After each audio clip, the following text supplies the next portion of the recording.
institutions, s'il vous plaît. Toutes les institutions sont concernées.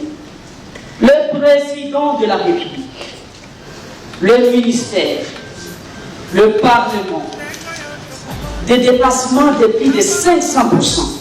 Monsieur le ministre, voire plus, malgré tout le bruit que fait l'hygiène, qui est censé effectuer des contrôles a priori et a posteriori. Nous avons comme l'impression que même le contrôle parlementaire ne sert plus à rien. Quelle solution pouvez-vous proposer pour mettre fin à ces situations? Pourquoi le budget de l'État est géré sans respect aux principes qui régissent la chaîne des dépenses?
S'il vous plaît. Toutes les institutions sont concernées. Le président de la République, le ministère, le Parlement, des dépassements de plus de 500%. Monsieur le ministre, voire plus, malgré tout le bruit que fait l'hygiène, qui est censé effectuer des contrôles a priori et a posteriori. Nous avons comme l'impression que même le contrôle parlementaire ne sert plus à rien. Quelle solution pouvez-vous proposer pour mettre fin à ces situations? Pourquoi le budget de l'État est géré sans respect aux principes qui régissent la chaîne des dépenses? Pourquoi tel dysfonctionnement, monsieur le ministre? On liquide sans ordonnancement. On ordonnance sans paiement. Quelle place occupe à vos yeux la loi sur les finances publiques, l'OFIP? Pendant que le budget augmente d'année en année, la caisse de péréquation peine à s'opérationnaliser. Quel est le vrai problème? Se rendant compte que les provinces, d'abord, surtout les moins nantis, peinent à décoller à cause de cette situation. Oui, du crédit carbone, monsieur le ministre, qui n'est pas apparemment budgétisé, pendant que nous suivons tous les jours les débats sur l'exploitation de nos forêts par les étrangers. Comment le ministère de l'Environnement gère-t-il ces lignes? Les pays sérieux qui comprennent les choses capitalisent des marchés du crédit carbone pour s'occuper des communautés locales dont les rapports des communautés locales dont les forêts sont sacrifiées. Il nous faut rentabiliser les opportunités qui se présentent actuellement.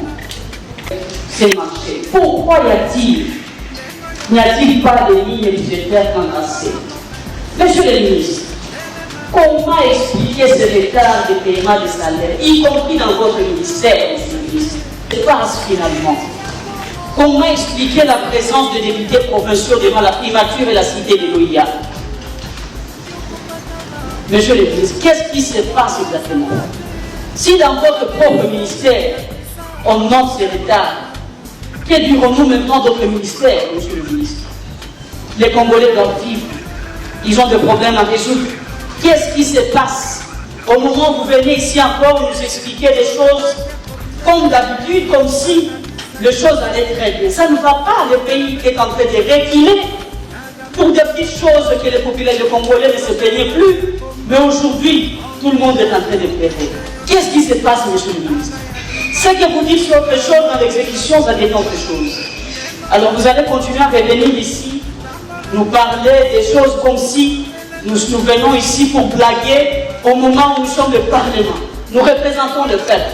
Et il faut nous prendre au sérieux, monsieur le ministre. Drôle encore, monsieur le ministre, pour le dire. À part les frais de fonctionnement des ministères, aujourd'hui ils sont payés après les 10, voire même les 20 de d'autres mois et consorts. Et il y a même des élections qui sont organisées. Déjà, les députés provinciaux ne sont pas payés. Comment les municipaux et les autres seront payés? Qu'est-ce qui se passe? Honorable Président, le ministère du Budget actuellement est devenu un service de régularisation de paiement en urgence. Le ministère des Finances vous envoie, monsieur le ministre, qu'il y a des tonnes de dossiers, des reculs. Vous parlez autre chose et le ministère des Finances fait autre chose. Le budget ne fait qu'accroître. Mais où vont les fonds alors que même les frais de fonctionnement, comme je venais de le dire, ne sont pas payés? Combien de dettes sont bloquées? Et là, je ne vais pas entrer dans le fait instaurer des pourcentages dans le circuit de la chaîne pour qu'un dossier soit payé, monsieur le ministre. C'est déplorable pour notre pays. Nous sommes tombés très très bas. Monsieur le ministre, permettez-moi de vous dire, vous êtes, et pour faciliter, permettez-moi, c'est très important, des scandales financiers. Le cas le plus récent est le scandale sur l'organisation des Jeux de la francophonie. Des millions de dollars des contribuables congolais que vous ne savez même pas justifier, votre gouvernement, seulement se plaindre dans les réseaux sociaux. Honorable Président, qui est responsable devant le Parlement si ce n'est pas le gouvernement congolais? Monsieur le ministre, expliquez-lui. Expliquez-le au peuple congolais. Ils ont droit d'en savoir les détails sur l'utilisation de plus de 324 millions de dollars au moment où nos militaires souffrent au front sans une bonne prise en charge par le gouvernement. Comment expliquer cette totale dans un pays sans eau ni électricité, presque dans les 145 territoires du pays? Honorable Président, en conclusion, Monsieur le ministre, le gouvernement n'a aucun respect, honorable Président, pour le peuple congolais. À la place du gouvernement, j'aurais honte de venir ici maquiller les choses. Le gouvernement est responsable de tous les dépassements, car c'est le gouvernement qui les autorise. Comment comprendre des dépassements de plus de 600% pour les Jeux de la francophonie, comme je venais de le dire? Pas de planification. L'histoire est grave, honorable Président, que ce gouvernement a marqué le peuple congolais. Pour finir, ce budget n'aura rien de nouveau à apporter à ce peuple meurtri et affamé.